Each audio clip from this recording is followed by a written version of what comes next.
First bed, good damage. Triple bow, lower the dragon. Double bed, great damage. First anchor good, drop down. Second anchor, okay. 5% health remaining. One anchor left. Place anchor, drop down. Explode, final anchor. Jump off and boat clutch for aura. 10 different factors and variables were all analyzed and acted upon within 14 seconds. But how? What do you even need to know to pull something like this off? Well, today I'm going to cover everything top level Minecraft speedrunners do to cheat death itself, including some strategies that anyone can apply right away. This video contains a wide range of tactics and scenarios, so be prepared to bounce around a little as I break them all down. Without further ado, let's jump into the first tactic, the end crystal break.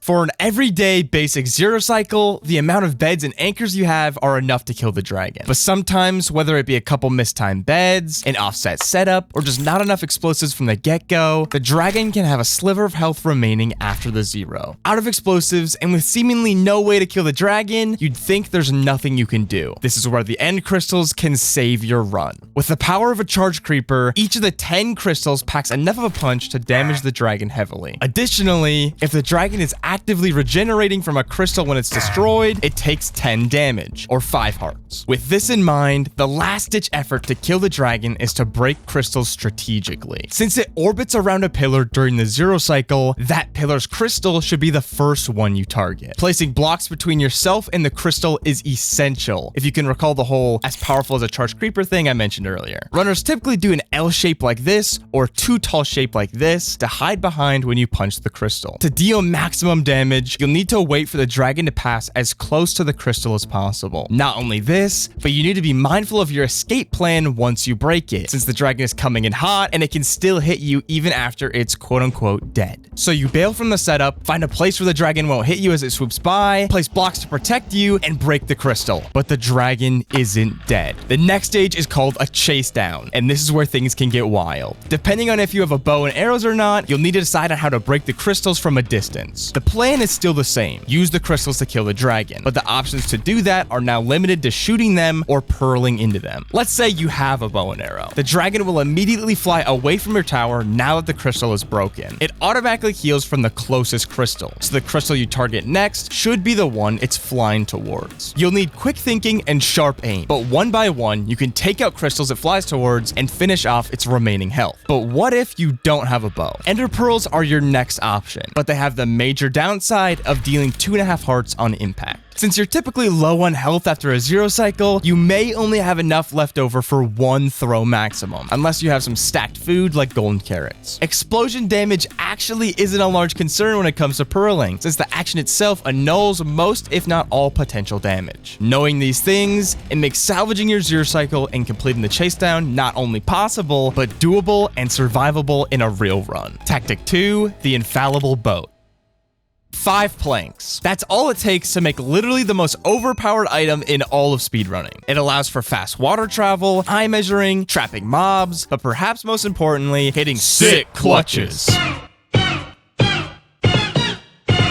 But taking the risk of jumping can lead to the outcome of failing. There is a way to all but eliminate that outcome though, and it comes in the form of drag clicking. It's a bit controversial in some areas of Minecraft, but it's an undoubtedly useful tool used by many top runners to pull off things that aren't normally as easy. Those things typically involve blocks and boats. Speedrunners allocate slots and hotkeys in their hotbars for specific items. For me, the boat always goes in the middle slot, which happens to be bound to one of my side mouse buttons. Whenever runners wish to use the boat for a clutch, they switch to the boat, hit their offhand key, switch to a tool such as an axe or pick, drag click to place the boat and get in, break the boat, switch back to the boat slot, and put whatever item is there back in your offhand before you pick up the boat. This swap is typically done when you have food in your offhand. So when you go for the clutch, Minecraft isn't competing between eating food and placing your boat as you approach the ground. Boat clutches can also be done by using other methods like butterfly, jitter, or single clicking, but to make them truly infallible, the drag click is unmatched. Tactic 3, tossing the res. You throw a pearl, hang it, and go on with your bastion route. After you're done checking the trades, you raise your render distance. Unbeknownst to you, the pearl finds a stupid tunnel in the terrain that lands in some stupid lava. You now have T-minus 2.5 seconds to save yourself. Drinking a normal potion takes about 1.6 seconds, so you need to have it either on your hotbar or have insane reflexes and accuracy to drink it in time. A splash potion eliminates the drinking time altogether, but if you fall halfway deep into a lava lake and throw it down like usual, you'll probably just end up tossing it to the ocean floor and burning to a crisp. Instead, throw it upwards. It may take more time to hit you, but if thrown straight up, it will save you in the nick of time. It's still slightly reliant on reaction time, but as you develop your instincts and reflexes over time and practice, it allows for a larger margin of error than trying to quickly chug as you plunge. Tactic 4, eat better. No, I'm not talking about eating healthier, but eating healthy is always great. I'm talking about the timing of what you eat. Bread gives you 2.5 hunger haunches, so the best time to eat bread is when you're down that many haunches. It's the same for all types of foods. Your supply lasts longer if you eat them when you need them. If you're low on health, sure, go ahead and eat that cooked salmon. But to make everything last as long as possible throughout your run, matching the food to the hunger is the way to go. But Frizz, how does this help you avoid death? Well, I'm glad you asked. Not every uh-oh scenario is caused by one bad move. It's caused by a multitude of factors all combined. If you ate better and had full health, you could survive this fall. If you prepared your hotbar properly, you'd be ready to react to this fall. If you actually looked where you're running and purling, you might never have fallen in the first place. Making your food last as long as possible won't be the thing that saves you in a bad situation, but it may just be one of the factors that prevents it from happening. Tactic 5, take a break.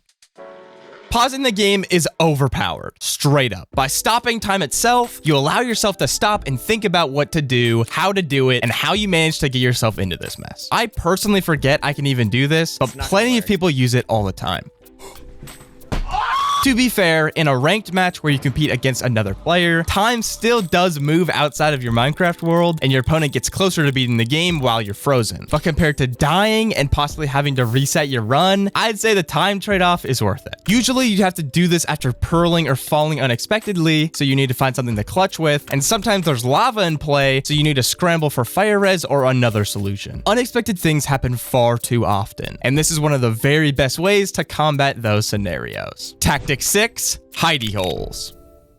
Bastions are easily one of the most dangerous structures in Minecraft, and the piglin is the culprit behind that. Gold armor is the obvious counter to their aggression, but sometimes runners have to find their way into the bastion without any protection or distractions at all. If this is the case, looting a quick chest to get some gold items is the best move, and in addition to that, it's best to learn all the hidey-holes that you can find along your bastion routes. Since there's 4 different bastion types, you have to learn the unique spots for each of them. Though there's this variance, each of the hiding spots has a lot of the same variables. First, preventing piglins from reaching you is the main goal, and this is typically done by either digging down, placing blocks over your head, or doing both. Most of the time, these holes are used to loot chests, since opening a chest instantly aggroes any piglins that can see you. These holes prevent them from attacking you before you have the gold distractions necessary to deal with them. Second, hidey holes can be used while funneling piglins to their final trading hole, protecting you and possibly allowing you to loot chests while they make their way into it. In a housing bastion, the most common spots for looting the top chests are dropping down like this, on the right of the double chest like this, between the 2 chests like this, or a varied version like this. Down at the bottom, you can loot this double chest like this, and make your way to the bottom gold like this, or more commonly, this.